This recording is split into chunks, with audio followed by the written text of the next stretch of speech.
So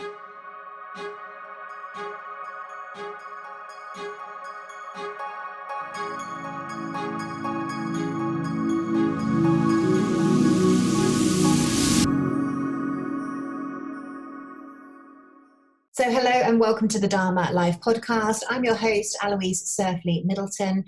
And this week I bring you a psychic and a mystic. David Lyon, welcome to the Dharma Life podcast. Yeah, thank you so much for having me. It's a pleasure to be here.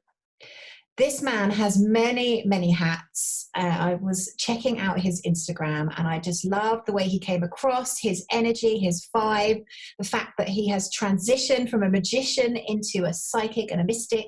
So I knew we had to get you on the podcast. So. For sure, yeah. I'm excited to dive in. I'm an open book, so whatever you want to ask. Oh, you might regret that question. Let's go.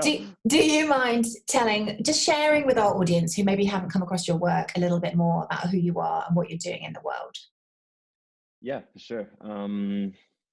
Well, I'm someone who really cares about living life lightly. And so, I'm someone who experiences a lot of ease, a lot of liberation, a lot of flow in my life, a lot of aliveness. And so I love to share those things with others. And it just so happens that I'm a mystic as well. And I'm passionate about spiritual gifts and making those things very practical and simple for people, because a lot of times when people look up spiritual teachings or about more stuff about their psychic abilities or about channeling, it's not very grounded. It's, sometimes it can come off very fluffy, as I call it. And so something I'm very passionate about is, communicating in such a way that, my grandmother could understand it, and that way it's very coherent and digestible. And so that's a big part of what I do is I connect people to their spiritual gifts, show them how to get a direct connection with source and communicate with their guides and ETs and read energy fields and all these things, all as a side effect of the path of ascension that they're on.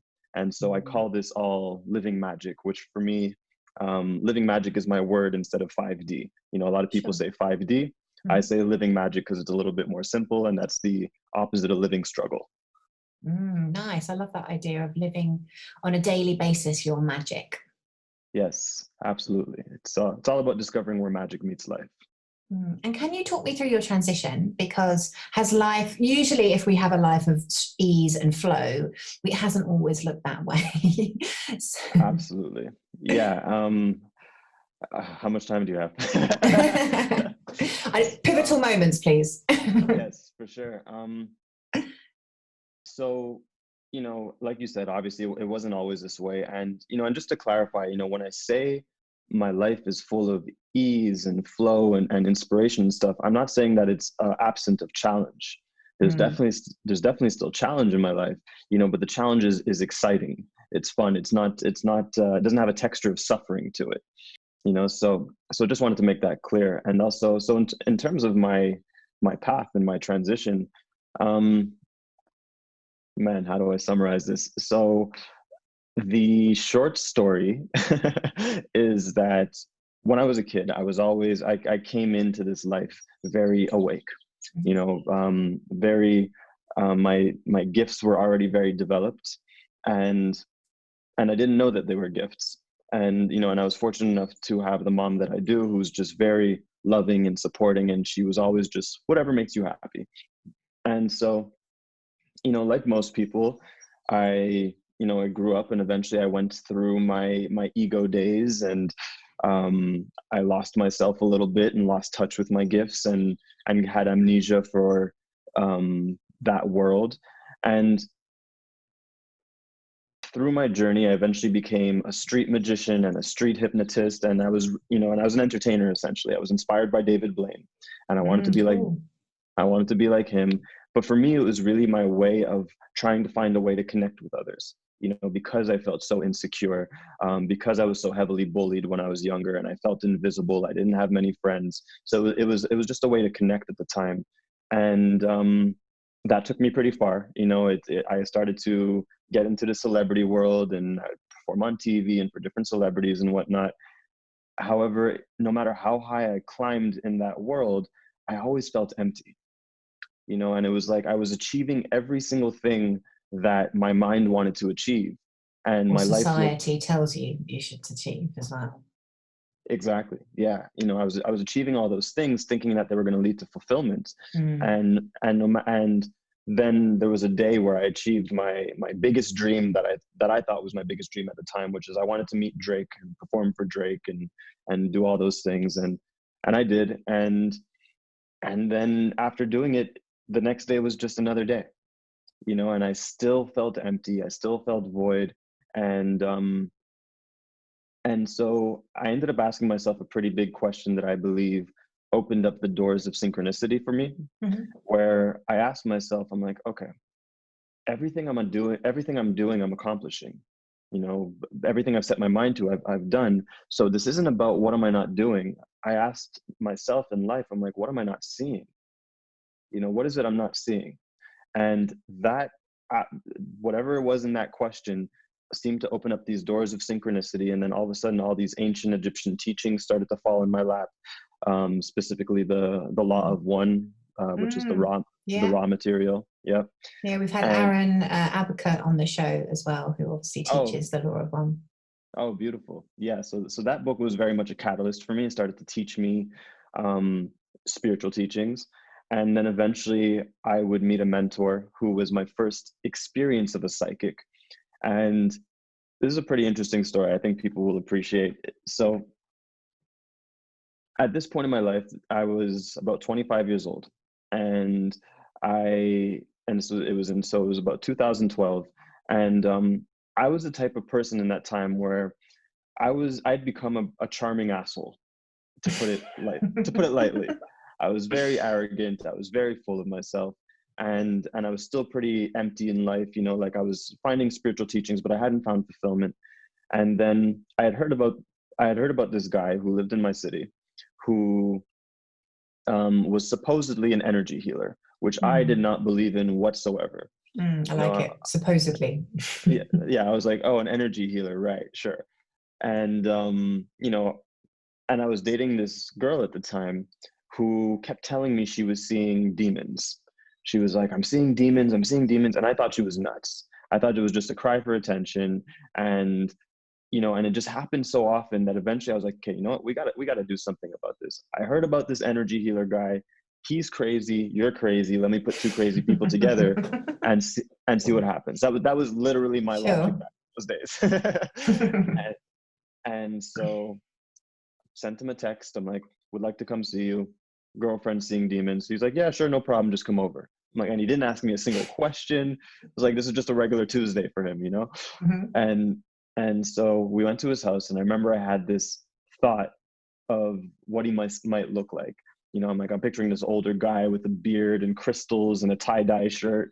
And we arrived at his house, and I'll never forget when he opened the door, he was just a regular looking dude wearing track pants and eating a Pop-Tart.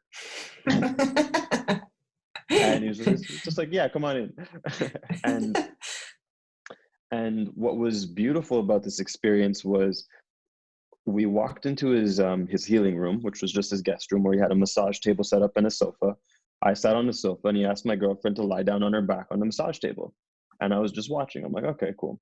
And he tells her to close her eyes. And as she closes her eyes, he stands beside her. He closes his eyes, and he starts to wave his hands above her body, almost like a chakra DJ. Mm. And he's doing these things. And me as a performer, as an entertainer, I'm going like, wow, this is a great performance. Like, Sure, bravo. it's a bit skeptical. Yeah, that's it. Oh yeah, I was completely not believing anything. But then at some point, as he was waving his hands above her, like for example, he would go just above her chest, and then he would raise his hand a little bit, and her chest would bulge out. And I'm looking, I'm like, what the fuck? Ooh. I don't know if I can swear on here. My You bad. just did, it's But fine. okay, cool. and and um so I'm looking at that. I'm like, how did that happen? And then he goes near her head and pulls to the side, and her head goes to the side. And I'm Whoa. and I'm just looking at this, and I'm like, I can't see a trick. I can't figure out how this is Mm. done. And Mm. I'm like, what is happening?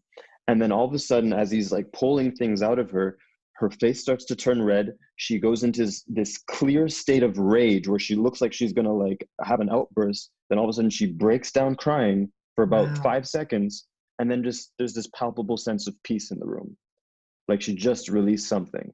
Yeah. And, Wow. and I was just there like, what just happened? And so finally he finished up and he's like, okay, you could open your eyes now. And he said something that really landed for me. He was like, so the reason why you were experiencing demons on the outside is because you had suppressed inner demons on the inside that you were ignoring. And so they had to manifest as a certain reflection so that you would pay attention to it so that you can have the growth that's coming for you. Whoa. And I was just like, that's logical. I can accept that. That makes sense to me, and didn't think much of it. And I was just like, cool, thank you. Paid him his money. And as I was about to leave, all of a sudden he closed his eyes and he turns to me and he's just like, we have information for you. And in my head, I was just like, who the heck is we? I'm like, it's just me and you in here, buddy. And he, little did I know this was a channeling state. And all of a sudden he began to read me. And he was like, you think you're this macho, impressive magician who's a celebrity who gets women and this, that, the other, but really the real you is soft and sensitive and is meant to help people, and you have unique gifts and abilities that are similar to mine, and so on and so forth. And in that moment, I didn't know what he was talking about as far as the gifts and abilities yet, but what he most gave me in that moment was resonance. It was the first time in a long time I had felt so seen in spaces that I forgot about myself. Like I had rejected my soft, sensitive side and all that stuff. So I forgot that was even there. And so what he most gave me was this distinction between who I thought I was and who I truly was, leaving me with the idea that the sooner I let go of who I think I need to be, the sooner I become more of who I truly am again, which just so happens to be the first step to unlocking your psychic gifts. It's going back to your soul's true personality, which is your soul's radio station where your gifts reside. And so that was how the journey began for me. And obviously there was a lot of unfolding from there. Love it. Oh my God, that is a brilliant pivotal moment story. Like if that doesn't make you kind of sit up and take notice, then nothing will really. Oh yeah. And and honestly, and it was kind of, I wasn't into numerology at the time, but this happened on 1/11/2012. And Okay, 1/11 is all nice. about Yeah. new beginnings, right? The wake up code. And 2012 was known as like the pivotal wake up call for humanity, and we all got messages about what we should be doing on the planet in that year. Exactly. Yeah. So that was the beginning of my awakening. Wow. Fantastic. Well, it's not quite so alien to me. You're talking to a woman who's just had a demon removed from her father, who he's had it all his life, and we just had to go through a process of basically removing it from him. So yes, I'm with you on demons. They exist, they're real. And actually I'm seeing all, a lot of this kind of lower level demon energy is being removed right now. It's almost like as we shift, they're kind of wanting to leave and wanting to kind of, transition themselves. So yeah, wow, powerful. Yeah, and also just to speak into that a little bit, because so now with where I'm at and with what I've learned, when you look at things through unity consciousness, from a unity perspective, what I've seen and learned is that even what we call demons are really just angels in Halloween costumes. That's all they really are, because they're there to teach us a certain kind of lesson, and so that we wake up in a certain way. So for example, I had a client once who said he lived in a haunted house, and he wanted to know about it. He's like, why were these hauntings happening? And when I tuned into it, I was like, well, for one, the main purpose that they served was to show you that the spiritual world does exist, because had that not happened, you would not believe it whatsoever. You would think it was bull. And he's like, yeah, that's accurate. I'm like, well, that was their purpose. They were angels in Halloween costumes giving you a bit of a fright so you could be like, this is real, and now look at the path you're on, look what you're waking up to. If you get the lesson. if you can see the lesson through a positive lens, if you could look at it, if you could use the experience in a way that is in alignment with source when it doesn't seem that way. Absolutely. So a question I really want to ask you, because obviously you have really tapped into your gifts, you've really leaned into them since that point. Obviously you now help other people open up their gifts. And, we are in this kind of great awakening period. Lots of people are interested in this whole magic, next stage of their lives, how they can create their own heaven on earth. Can you kind of speak to our listeners? Because I know a lot of our listeners are on this path, this self-development path, and they're really looking to open up their psychic gifts and abilities. And like you said, it can be a bit kind of smoke and mirrors. You know, what would be your advice around the first sort of steps or things that people can do, practical things people can do that are listening to help them open up? Yeah, definitely. So I'll give the first few practical steps that anybody can do. And so first and foremost, there needs to be a genuine desire to live your truth, period. Before we even get to spiritual gifts and psychic gifts, there has to be, so, and when I say live your truth, I mean, if you know that you're a certain kind of person and you're in the wrong environment and you're meant for so much more, but you're staying small, like maybe you're a performer, maybe you're a speaker, whatever the case may be, there has to be the courage to own your truth, because that becomes the seed that you're going to end up watering that will later blossom into the truth of your gifts. So step one is always being willing to own your truth no matter what. So, sorry, just like elaborate on that to me. So, be who you're supposed to be. Is that another way of putting that, or how would you?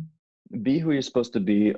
So, for example, in my case, when I was younger, I really wanted to perform magic for people. And I was terrified because I'd been so bullied. I didn't want to get rejected. I didn't want to get made fun of. And so I was so insecure and afraid that I just kept it inside for so long. And I just tried to live without acting on that inspiration, without acting on that part of me that so wanted to just take a shot and do For this. fear of being kind of ridiculed or hurt, and all of us have that stuff. That's like our inner child type stuff, isn't it?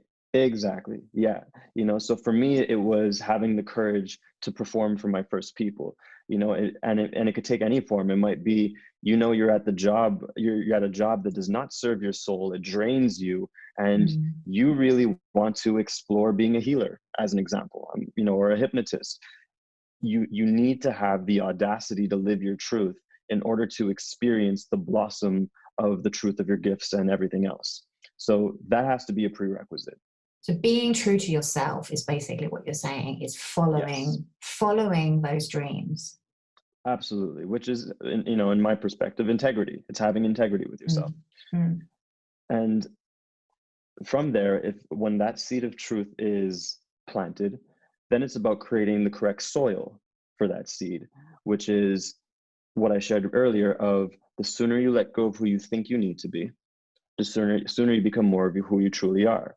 So what I mean by that is, if you think you need to be this serious, professional, proper, tough, guarded person because life did this, that, and the other to you, but really the true you is sensitive and playful and goofy and full of flow, then the idea is to, and I give this as an exercise to people actually, is if you take a piece of paper and you draw a line down the middle, and on the left side, you just write down, who do I think I need to be? And on the right side, who I truly am. Nice. And this will take a few minutes, and you just write down, serious, perfect, whatever those things are. You write them all down. And because of the beauty of duality, the second you write down who you think you need to be, you're going to immediately know who you truly are. And so you do this exercise, which brings the unconscious to the conscious. And then you have the opportunity to choose to let go of who you're not, what makes no sense to you.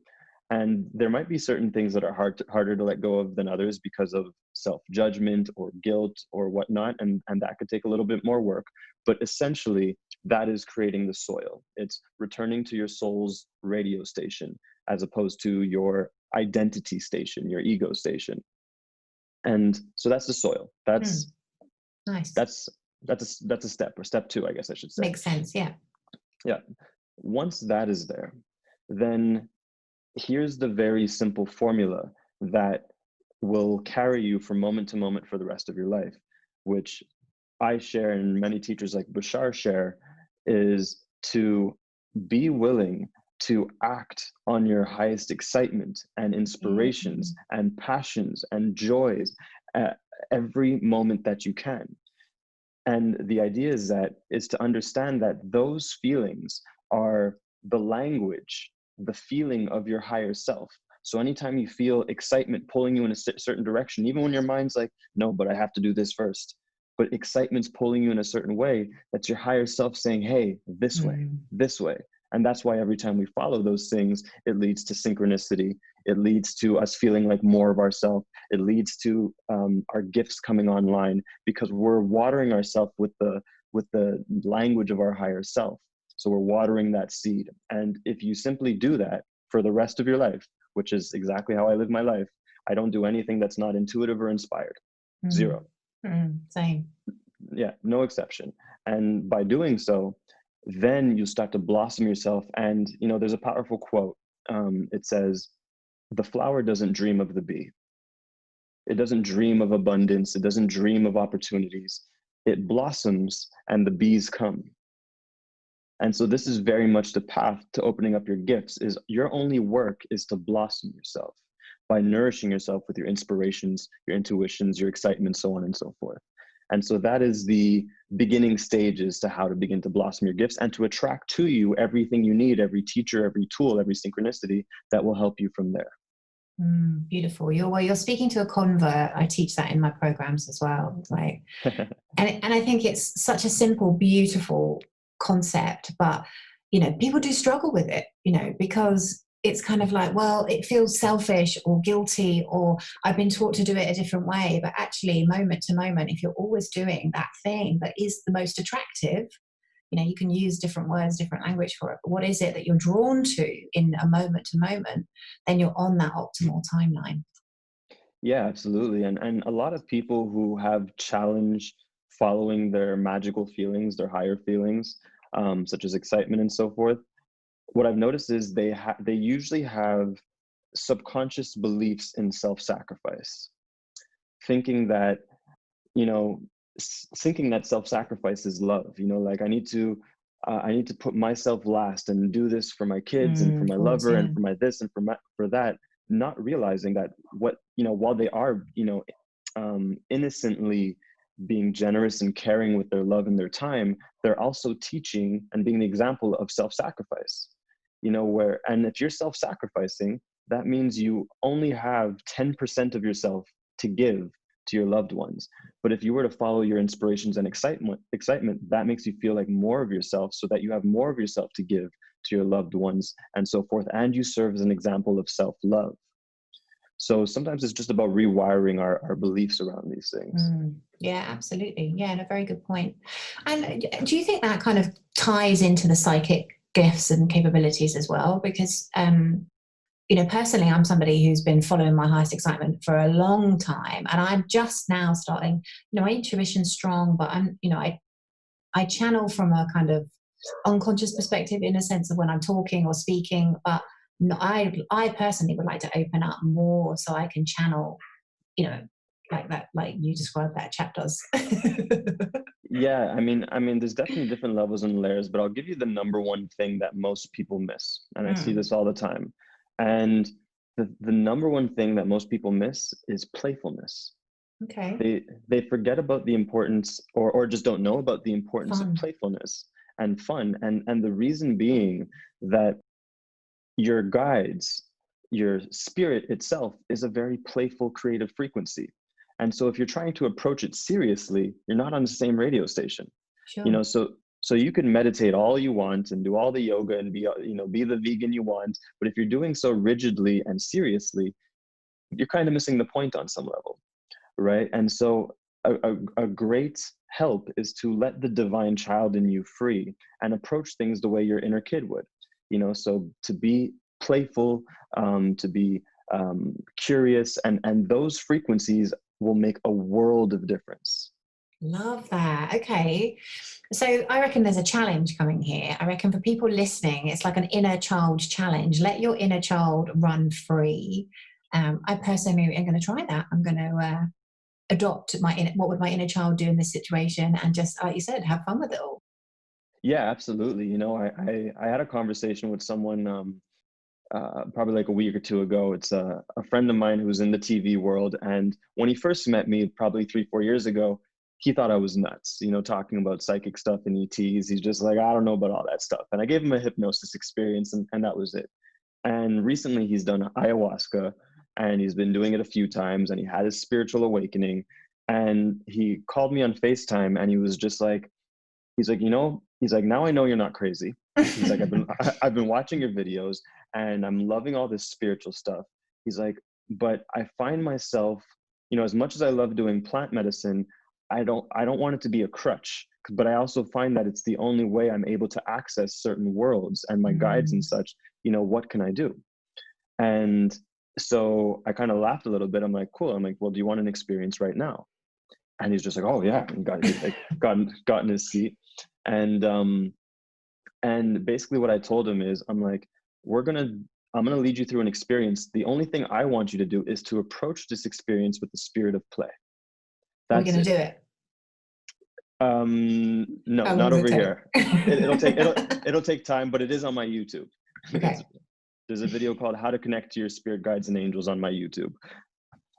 So I said, I'm like, all I want you to do is to approach it from the spirit of play, and I'll lead the rest. And so no being super concentrated or super focused or serious, spirit of play. And him in his mind, he's just like, there's no way this guy is gonna give me an experience with my guides. We're gonna need hours. Literally within 10 minutes, I had him connecting with his magic. He ended up meeting his spirit guides, like seeing his spirit guides. He ended up seeing Yeshua, Jesus, who he got a gift from him. His heart burst open. He was in tears. All these things happened within a matter of 10, 15 minutes. And he was just like, that was more powerful than ayahuasca. Wow. And I'm like, and this was all the power of play. Nice. And this video is on your YouTube? It's on my YouTube. Yeah. How to connect with your spirit guides and angels. Okay. So we will put that in the show notes so guys can go and watch that. But that's like an invitation, isn't it? Really, like to see what happens. Absolutely. Yeah. And because these things are, besides being really cool and fun, it's our birthright, right? This is our divine inheritance. We're remembering these things. By remembering our playful nature, we remember our playful gifts, and a lot of people, a lot of intuitives, even in psychics, they only really use their gifts for very task-based things, like question answer, helping this person, and that's great. I use it for that as well.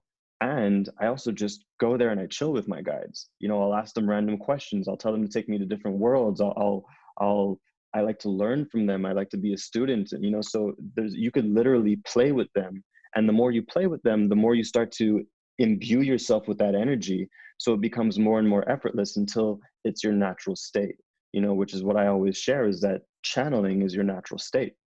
It's not a special state in the way that people perceive it. It's our most natural state of being. When we were children, we were constantly in the channeling state. We were conditioned with a certain kind of analytical mind, and we were taught to use it in a limiting way. So that's where the challenge could come in for a lot of people. But ultimately, our mind is just designed to be an empty space for our heart's visions. That's it. So would it be fair to say, as well as kind of following that excitement, it's also do this what's fun, just enjoy life and just literally don't take life too seriously, be playful. Absolutely. Life is a vacation. That's how I see it, where this is a really great long vacation. And so, a lot of people might have the texture of life of, oh, life is stress or life is work. Life is a vacation. And if you approach it that way, think about it.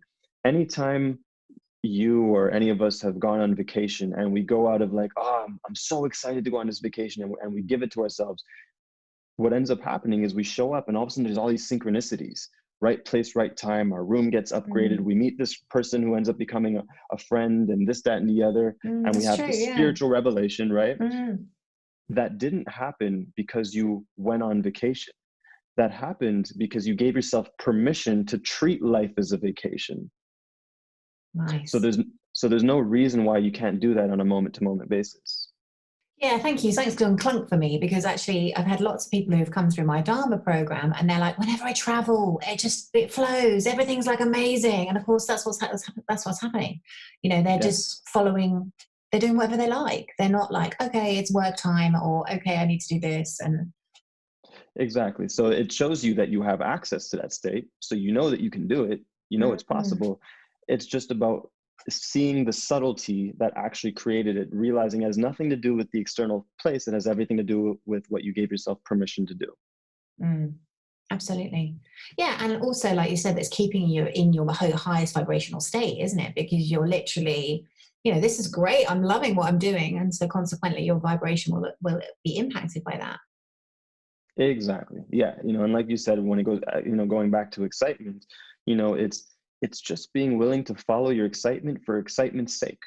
It's Mm. not following your excitement because it'll lead to this project or because it's going to have this result, because then you could get disappointed. Like, what if it doesn't go that way? No attachment.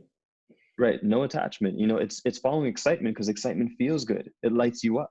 It makes you feel alive. And that's the only reason you ever need to follow your excitement and your magical feelings, as I call them. Yeah, I love that. And it's almost like saying, well, look, I'm just here to have fun. That's why I'm here. I'm here to experience everything I can experience and have a bloody good time. That's it. And it serves everybody. Not only does it serve to your gifts coming online and you feeling more like you, but it serves your immune system. The more joyful you Of are, course, yeah. the more it ups your immune system. And you serve as an example of shine and people going like, hey, what does that person have? Like, why are you so happy? It's Mm. and this is where it comes back to, like I always share with people who are looking for their purpose. I'm like, if you really want to know your purpose, the sun is your best teacher. The sun's only purpose is to shine. And as a side effect, it helps people, it heals people, it inspires, brings joy, attracts its soul tribe, so on and so forth. It Mm. doesn't need to focus on helping people. It just shines. And as a side effect, it does those things. And so the same thing is true for all of us, where even myself, I never focus on helping anybody. As funny as that might sound, I just focus on my shine, which is another way of saying being the unique me as fully as I can be, as expressed as I can be. And as a side effect of doing so, people are attracted and they ask questions, and then I get to just shine more, and it becomes that effortless, and it takes off the seriousness of thinking that you need to focus on helping people, which can bring you down a little bit, where really you're just here to shine. I love that. Beautiful. Absolutely. And it's just a kind of a little tweak, isn't it, on kind of how we kind of probably are looking at things and viewing things at the moment. So it's just giving us permission to be ourselves. And like you said, follow this beautiful thread of excitement and fun through our lives. Yes, exactly. Oh, David, thank you so much. Wonderful. Really, really like beautiful conversation. Thank you. My pleasure. And how can my audience find you? How can they connect with you? Yeah, the best way to find me is my website, which is www.livingmagic.life. Living Magic. And yep, living Nice. magic, Like opposite it. of living struggle. Mm. And that's where you find all my products and services. And if you want to just connect with me socially, my Instagram is a great way, at Lionism, and my YouTube. I give my best offerings on YouTube. That's where I'm the most generous, because I'm able to go as long as I want. So if you go on my YouTube and you happen to subscribe and then hit the bell icon, I spontaneously do live streams. I never announce when I'm going to do it. I just like to do it spontaneously. When it's in your flow. Exactly. It's when it's inspired, when it's in the flow, and then and people will spontaneously join on, and that's when I give exercises and activations, such as like how to connect with your spirit guides and angels, and how to have sex with life, and all these other things. Cool. David, thank you so much. I really appreciate you coming on. It's like such an empowering, inspiring conversation. I'm going to go and play with my inner child and just, I think we can take life too seriously. I know personally, like, I'm like, oh, I should work between this time and this time. And, like, it's just do what you want to do, basically. Exactly. Treat it as a vacation. So you heard it first here, guys. You've got to go and live your living magic. Yes, live your magic, and you'll see it. It allows life to take on a texture of your dreams. Because one of the things I always share is Mm. your dreams are not a destination; they're a state of being. And so, if you imagine what your dreams feel like, you'll imagine yourself feeling excited and happy and full of ease and inspiration. So we need to act on those feelings in order to embody the dream state and then manifest your dreams. Beautiful. Absolutely beautiful. Thank you so much. My absolute pleasure. Thank you for having me, and thank you for listening. And we will see you next week with another incredible guest on the Dharma Life podcast. Thank you so much for listening to the Dharma Life podcast. I do hope you enjoyed this episode. Please come over and say hello on my Instagram, our Facebook group, and also please let me know what you thought. So if you are listening, please take a screenshot of the podcast that you are listening to. Tag me on Instagram and I will reshare your post, and please let me know what it is that you got out of today's episode. Remember, when we do our Dharma, we are happier, healthier, we live longer, and we have a deep sense of unshakable inner peace.